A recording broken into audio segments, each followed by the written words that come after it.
Hi friends, ಇವತ್ತು ನಾನು paneer fry ಮಾಡ್ತಿದ್ದೀನಿ.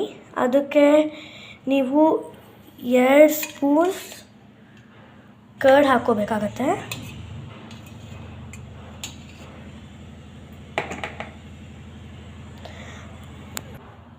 ಕರ್ಡ್ ಆದಮೇಲೆ ಸಾಲ್ಟ್ ಹಾಕ್ಕೋಬೇಕು, ರುಚಿಗೆ ತಕ್ಕಷ್ಟು ಸಾಲ್ಟ್. ಆಮೇಲೆ 1 ಸ್ಪೂನ್ ಅರಿಶಿಣ, ಆದಮೇಲೆ 1 ಸ್ಪೂನ್ ಧನಿಯಾ ಪೌಡ್ರ್ ಹಾಕಬೇಕು. ಆಮೇಲೆ ಚಿಲ್ಲಿ ಪೌಡ್ರ್ 1 ಸ್ಪೂನ್ ಹಾಕಬೇಕು ಗೈಸ್. ಆಮೇಲೆ 1 ಸ್ಪೂನ್ ಜಿಂಜರ್ ಗಾರ್ಲಿಕ್ ಪೇಸ್ಟ್ ಹಾಕಬೇಕು. ಆಮೇಲೆ 1/2 ಸ್ಪೂನ್ ಗರಂ ಮಸಾಲ, ಆದಮೇಲೆ 1 ಸ್ಪೂನ್ ಕಸ್ತೂರಿ ಮೇಥಿ. ಆದಮೇಲೆ ಇದು ಚೆನ್ನಾಗಿ ಮಿಕ್ಸ್ ಮಾಡ್ಕೊಳ್ಬೇಕು ನೀವು. ನಾನಿಲ್ಲಿ 1/2 kg ಪನ್ನೀರ್ ತೊಗೊಂಡಿದ್ದೀನಿ. ನೀವು ಎಷ್ಟು ಬೇಕಾದ್ರೂ ತೊಗೋಬೋದು. ಅದರಲ್ಲಿ ನೀವು ಅದಕ್ಕೆ ತಕ್ಕಷ್ಟು ಸ್ಪೈಸಸ್ ಹಾಕ್ಕೋಬೇಕು. ನೋಡಿ, ಇವಾಗ ನಾನು ಕಟ್ ಮಾಡಿರೋ ಪನ್ನೀರ್ ಹಾಕ್ತಿದ್ದೀನಿ.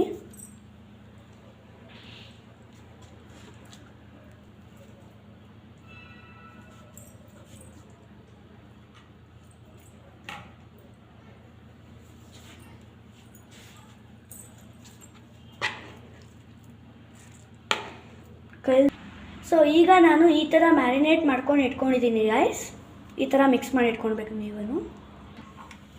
ಆಮೇಲೆ ಸ್ಟವ್ ಹಚ್ಚಬೇಕು. ತವಾ ಕಾಯಕ್ಕೆ ಇಟ್ಟಿದ್ದೀನಿ. ಈಗ ತವಾ ಕಾಯ್ದಿದೆ ಗೈಸ್, ಅದಕ್ಕೆ ಸ್ವಲ್ಪ ಆಯಿಲ್ ಸ್ಪ್ರೇ ಮಾಡ್ತಿದ್ದೀನಿ.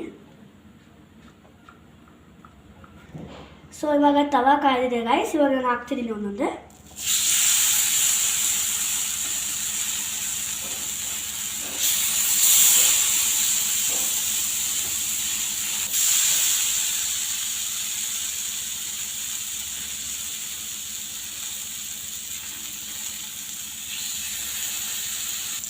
ಇದಕ್ಕೆ ಜಾಸ್ತಿ ಆಯಿಲ್ ಏನು ಬೇಕಿಲ್ಲ, ಟೇಸ್ಟ್ ಮಾತ್ರ ಆಸಮ್ ಗೈಸ್.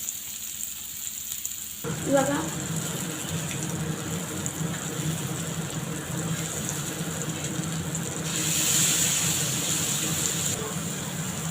ಅನ್ನ ಕೊಡ್ತೀನಿ ಟೇಸ್ಟ್ ಮಾಡಿ.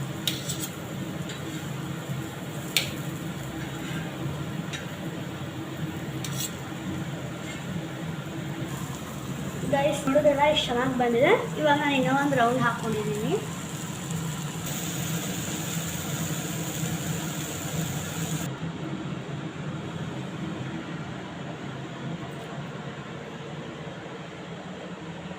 ಟೇಸ್ಟ್ ಮಾತ್ರ ಸಕ್ಕತ್ತಾಗಿದೆ ಗೈಸ್, ಟ್ರೈ ಮಾಡಲೇಬೇಕು ನೀವು.